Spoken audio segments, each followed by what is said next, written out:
Continuando con el tema de valvulopatías, vamos a hablar en esta ocasión de lo que es la estenosis de la válvula mitral. Esta valvulopatía es de las más comunes, es una de las principales secuelas de la fiebre reumática, estenosis de la válvula mitral, y como nos dice el texto, ocurre cuando la válvula mitral no se abre adecuadamente, impidiendo que una parte de la sangre de la aurícula pase al ventrículo izquierdo. Es decir, una de las cosas que sucede en la estenosis de la válvula mitral es que cuando ya está muy avanzada, ya la aurícula se vuelve incapaz de vaciarse por completo al ventrículo izquierdo. Recuerden, cuando hablamos en los temas anteriores de chasquidos de apertura, dijimos que cuando una válvula está esclerosada, ¿qué va a suceder? Va a tardar en abrirse. Cuando se abra, va a generar un chasquido, se va a abrir de manera incompleta, lo que generará una estenosis, y al pasar la sangre por ese orificio reducido nos va a generar un soplo. Es el caso típico de la estenosis de la válvula mitral. Al no abrirse adecuadamente, va a impedir que una parte de la sangre de la aurícula pase al ventrículo izquierdo. Se generará un aumento de volumen sanguíneo residual en la aurícula, y esa aurícula tendrá que adaptarse a esa nueva situación dilatándose. Es decir, la estenosis mitral nos va a generar casi siempre una hipertrofia auricular más que ventricular. De hecho, el ventrículo no es frecuente que se hipertrofie, no tiene por qué hipertrofiarse, pero la aurícula izquierda sí. Y se entenderá que se hipertrofia porque el volumen sanguíneo que está manejando esa aurícula al momento de contraerse es mucho mayor del que debiera tener. Acuérdense que normalmente al contraerse la aurícula izquierda debe tener nada más un 20% del volumen de sangre con el que inició la diástole, pero si está estenosada la válvula mitral, no se abre por completo, entonces es lógico pensar que al momento de contraerse pues va a tener mucho más de ese 20%, quizás tendrá un 50, un 60% del total de la sangre que manejó durante la sístole ventricular, la sangre de llenado auricular, y entonces tendrá que esforzarse para poder eyectarla. No porque el ventrículo izquierdo esté ya lleno, sino porque va a eyectarla contra una válvula que nos está dando un orificio mucho más pequeño del que normalmente nos da, como vamos a explicar a continuación. A medida que la válvula se vuelve más pequeña, la presión se acumula y la sangre puede fluir de nuevo a los pulmones. Es decir, conforme la estenosis se va haciendo mayor, imagínense ustedes, esta es la válvula, imagínense que este es el orificio normal. Conforme se va estenosando la válvula, el orificio se va haciendo más pequeño, y va a llegar el momento en que la aurícula, al contraerse contra este orificio tan pequeño para mandar la sangre al ventrículo, le va a resultar más fácil mandar la sangre de regreso por las venas pulmonares a los pulmones, y eso nos puede generar también un edema pulmonar. Todo aquello, muchachos, todo aquello que genere un reflujo de sangre de aurícula izquierda a venas pulmonares, sea la patología que sea, va a aumentar la presión de las venas pulmonares, va a aumentar la presión capilar pulmonar. Ya al aumentar la presión capilar pulmonar, la sangre o el plasma, más específicamente, va a empezar a fugarse a través de las paredes de los capilares hacia el intersticio, y eso se conoce como edema agudo de pulmón, que pues puede matar a un individuo en cuestión de horas si no se maneja adecuadamente. Pero pues el edema agudo de pulmón cardiogénico es el efecto de una serie de trastornos hemodinámicos que ya vimos se puede dar en la insuficiencia de la válvula aórtica, de la cual hablamos previamente, o en la estenosis mitral. Desde luego que en la estenosis mitral se da más rápido, porque en la estenosis mitral los problemas hemodinámicos que se presentan evolucionan más rápidamente y generan sintomatología más rápidamente. En la estenosis mitral, debido a la resistencia al vaciamiento auricular, porque la válvula está esclerosada y no se abre adecuadamente, ¿qué vamos a tener? Va a haber una resistencia al vaciamiento auricular. El llenado pasivo ventricular es más lento. Si hablamos de llenado pasivo, hablamos de las etapas de llenado ventricular lento y llenado ventricular rápido. Bueno, al revés, llenado ventricular rápido y luego llenado ventricular lento.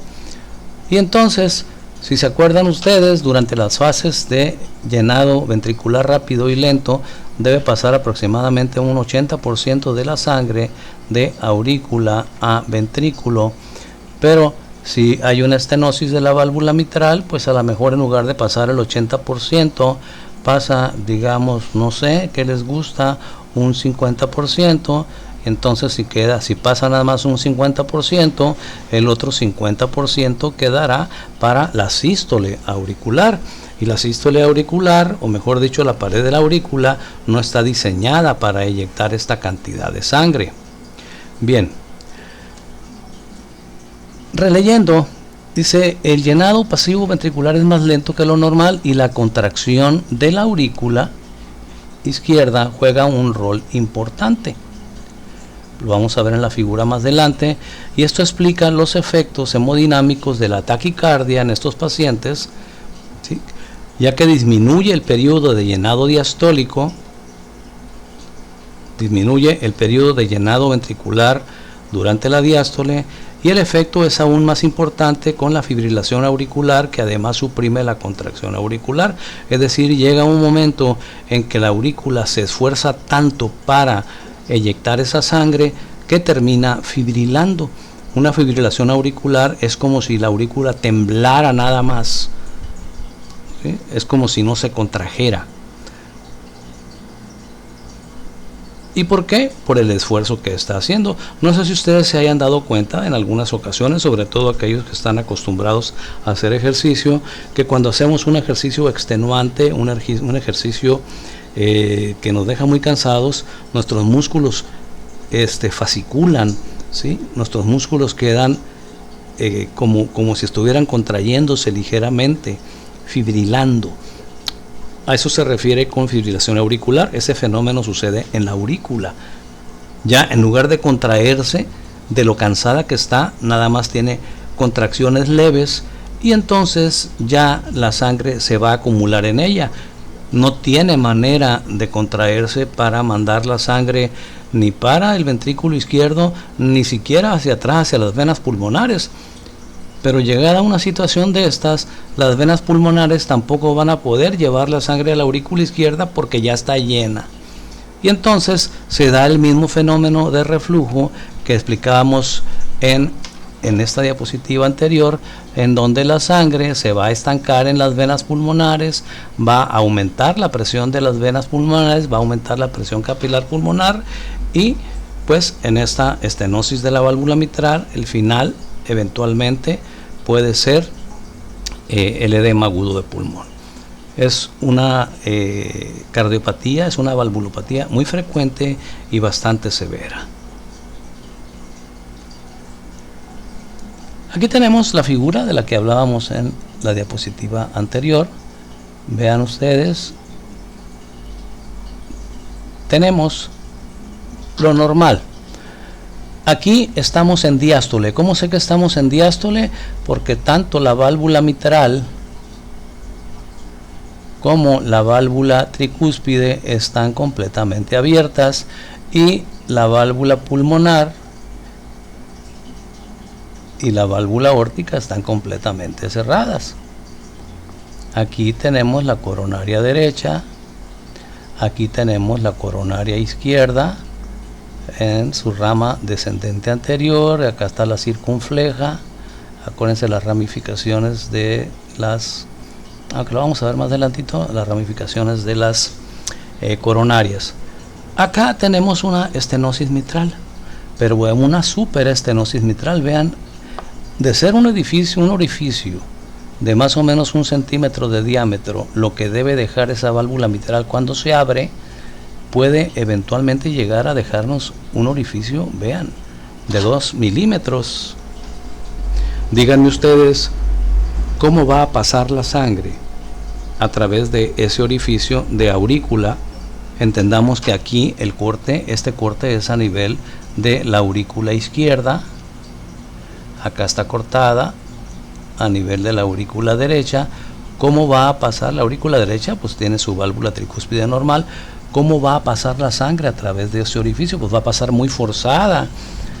Tanto durante la fase de llenado ventricular rápido va a pasar forzada y nos va a generar un soplo. La fase de llenado ventricular lento ni siquiera va a existir, y durante la fase de sístole auricular, estamos hablando de la etapa de la diástole, durante la fase de sístole auricular, pues por este orificio pequeñito va a pasar la sangre, lo que alcance a pasar, pero muy forzada, y nos va a generar un segundo soplo. Vamos a ver cómo en la estenosis de la válvula mitral, dadas las características que acabo de explicar, va a haber un soplo que se generará durante el llenado ventricular rápido, y si existe el llenado ventricular lento, un soplo con ciertas características cuando empiece a pasar la sangre de aurícula izquierda a ventrículo izquierdo, y luego cuando el remanente de sangre que quedó en la aurícula izquierda sea comprimido en la etapa de sístole auricular, dentro de la misma diástole ventricular, durante la etapa de sístole auricular, esa sangre va a ser comprimida contra este orificio pequeño y va a pasar forzada y nos va a generar un segundo soplo. Y desde luego puede ser que algo de la sangre, aquí estoy dibujando las arterias, las venas pulmonares, puede ser que algo de la sangre tienda a refluir hacia las venas pulmonares y su presión de estas venas pulmonares aumente y empiece a haber una estasis sanguínea a nivel de ellas, que eventualmente también nos puede dar un aumento de la presión de los capilares pulmonares. Ok, aquí en esta figura, vean, tenemos, vamos a ponerle color, tenemos una válvula mitral,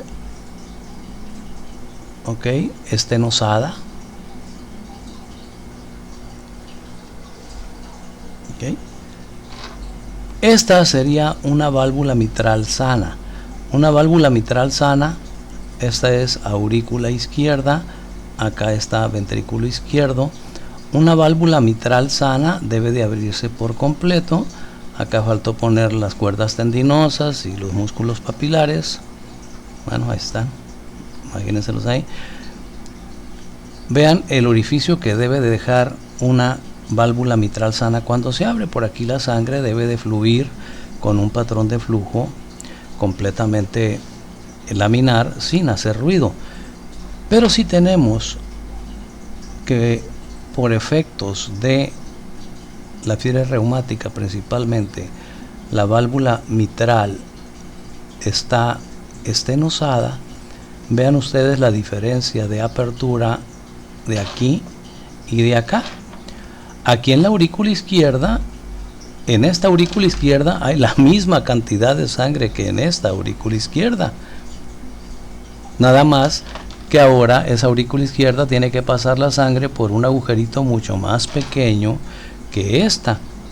Esta tendrá su fase en la cual pues con llenado ventricular rápido pasará un 60% de la sangre que tiene, con llenado ventricular lento pasará otro 20%, y cuando se contraiga pues tendrá únicamente un 20% de la sangre que tenía y no habrá ningún problema. Pero acá, durante las fases de llenado ventricular rápido y la fase de llenado ventricular lento, que por razones obvias muy probablemente no existiría aquí, pues en lugar de pasar ese 80%, pues va a pasar un porcentaje mucho menor, que ahorita poníamos el ejemplo de que fuera, en lugar del 80, que fuera el 50%. Por lo tanto, cuando venga la sístole auricular, esta aurícula sana, con válvula sana, con mitral sana, no tendrá problemas para vaciarse al 100%, pero esta sí va a tener problemas para vaciarse al 100%, y espero que entiendan que no es porque el ventrículo izquierdo está sobrecargado. El ventrículo izquierdo, no estamos hablando de que ese ventrículo izquierdo tenga una insuficiencia de la válvula aórtica. Estamos hablando exclusivamente de que ese ventrículo izquierdo tiene una estenosis, que ese corazón tiene una estenosis de la válvula mitral. Entonces el ventrículo recibirá la sangre, pero la va a recibir, número uno, forzadamente a través de una válvula mitral que no se abre bien, y número dos, la va a recibir durante la fase de llenado ventricular rápido, la va a recibir de manera turbulenta, y durante la fase de sístole auricular la va a seguir recibiendo de manera también turbulenta. Son dos momentos, la fase de llenado ventricular rápido y la fase de sístole auricular, en que la sangre pasará de aurícula izquierda a ventrículo izquierdo por esa válvula mitral estenosada de manera turbulenta y generará soplos. Acá ya en el dibujo pues más grande, esto que está aquí, pues esto, ¿sí?, es una ampliación de esta ruedita que está aquí, ¿no? Es la válvula estenosada. Nos dice: la estenosis de la válvula mitral impide el flujo normal de la sangre. Ya expliqué el por qué. Y en una válvula mitral normal pues no tenemos ese problema. Vamos a hablar de la semiología, los aspectos clínicos de la estenosis de la válvula mitral. ¿Qué encontramos en la estenosis de la válvula mitral? Vamos a encontrar entre sus causas, el 99% son secuelas de la fiebre reumática. Tipo: se da un primer soplo pasivo, porque es durante la fase de llenado ventricular rápido, y un segundo soplo eyectivo, que es cuando se contrae la aurícula izquierda. Es decir, son dos soplos. La etiología es siempre orgánica. Todos los soplos de estenosis son de etiología orgánica, porque es por daño valvular. La temporalidad va a ser proto o mesodiastólico. Todo dependerá en qué momento se abra la válvula. Si se abre al inicio de la diástole, será protodiastólico. Si se abre hasta la mitad de la diástole, será mesodiastólico, hablando del soplo pasivo, ¿sí?, del soplo que se genera por la fase de llenado ventricular rápido. Y el segundo soplo, el soplo eyectivo, pues como está generado por la sístole auricular, siempre será telediastólico. Sitio de máxima percepción en la punta, es decir, en el ventrículo izquierdo, porque la sangre, ¿sí?, la sangre va a generar su turbulencia y va a generar ese soplo al paso de aurícula izquierda a ventrículo izquierdo. Entonces ya sabemos que el ventrículo izquierdo está en la punta. La intensidad es de 1 a 4, es decir, con frecuencia nos genera frémito, nos genera tril. Una particularidad de la estenosis de la válvula mitral es que sus soplos casi no se propagan. Y casi no se propagan por una sencilla razón: se generan en la válvula mitral que está en la punta y son arrastrados por la sangre hacia el ventrículo izquierdo que está en la punta. Métanse a ese panorama, a ese escenario. Entonces, pues no va a haber irradiaciones hacia ningún lado, todo se queda en la punta. Es de tono bajo, por lo tanto se escucha mejor con la campana, tiene un timbre sordo y tiene un patrón. El primer soplo tiene un patrón decreciente. Un patrón decreciente es, ya saben ustedes, empieza siendo intenso y luego va disminuyendo de intensidad. Esto en referencia al soplo pasivo de la fase de llenado ventricular rápido. Y el segundo soplo, el que está dado por el paso de la sangre forzada durante la sístole auricular, va a ser creciente, es decir, va a ser un soplo así, ¿sí? Que empieza siendo leve y luego, conforme va pasando la sangre forzada por el orificio pequeño, se va haciendo más intenso, es decir, como si fuera un solo soplo. En realidad son dos soplos, ¿no? En realidad son dos soplos.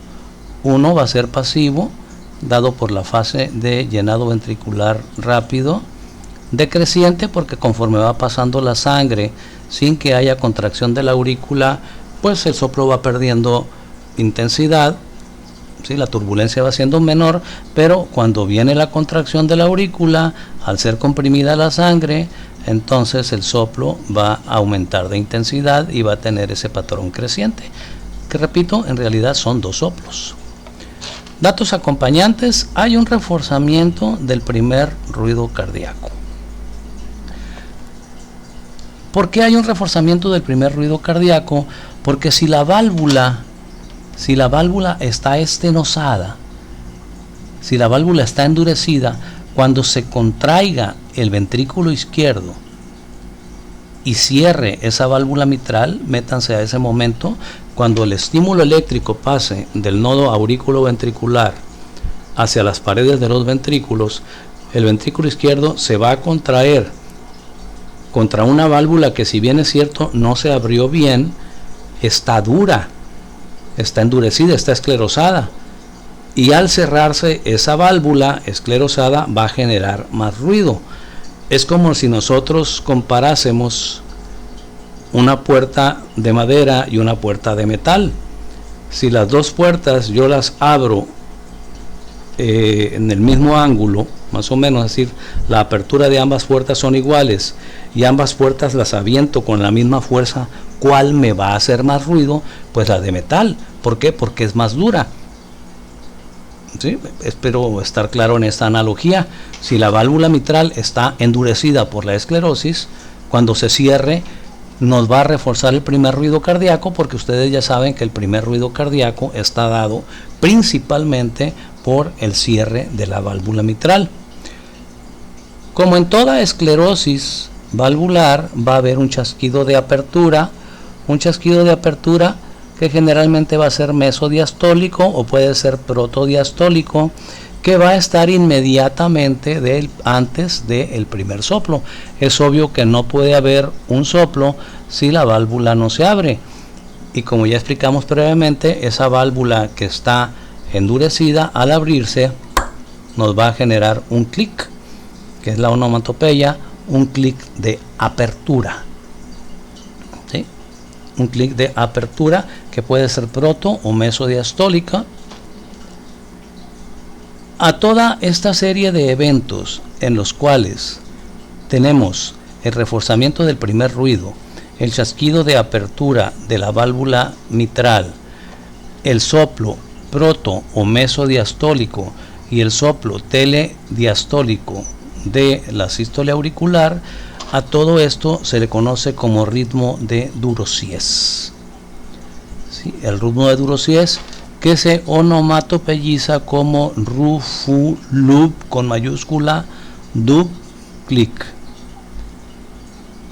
donde el ru es el soplo proto o mesodiastólico, el fu es el soplo telediastólico, el lub es el primer ruido cardíaco aumentado de intensidad, el dub es el segundo ruido cardíaco que no tiene problemas, y el clic es el chasquido de apertura que estará antes del primer soplo. Aquí, si quieren, le pongo ru otra vez para que quede claro cómo va a ser la secuencia. Bien, aquí dejamos este video y continuamos con la explicación de lo que es la estenosis de la válvula mitral.